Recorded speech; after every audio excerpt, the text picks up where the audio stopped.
வணக்க மக்களே, ரைடுக்கு போகலாமா?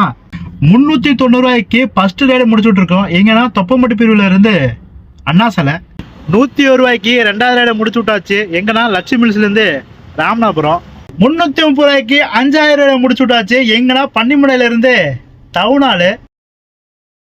370 ரூபாய்க்கு 7000 ரைடு முடிச்சு விட்டாச்சு. எங்கன்னா சாய்பாபா காலனில இருந்து சரவணப்பட்டி.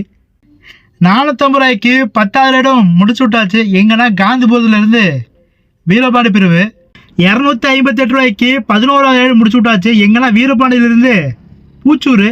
ஓகே மக்களே, இதெல்லாம் க்ளோஸ் பண்ணிக்கிறேன். இன்னைக்கு நம்ம ரெட்டாக்சி ஓட்டி நம்ம எவ்வளோ இன்னைக்கு சம்பாதிச்சிருக்கோம்னா 3108 ரூபா சம்பாதிச்சிருக்கோம். இல்லை ரெட்டாக்சி கேம்சன் எவ்வளோ போகுதுன்னா 574 ரூபா போகுது. சிஎன்ஜி எவ்வளோ கிடச்சிருக்கோம்னா 538 ரூபாய் கிடச்சிருக்கோம். இனி நம்ம சாப்பாடு செலவு ஒரு 120 ரூபா. டோட்டல் எவ்வளோ வருதுன்னா 1232 ரூபா இருக்குது. பேலன்ஸ் நம்ம கையில் எவ்வளோ இருக்குன்னா 1876 ரூபா இருக்குது. இன்னைக்கு நம்ம 3108 ரூபா சம்பாதிச்சு செலவெல்லாம் போக நம்ம கையில் எவ்வளோ இருக்குன்னா 1876 ரூபா தான் நம்ம கையில் இருக்குது.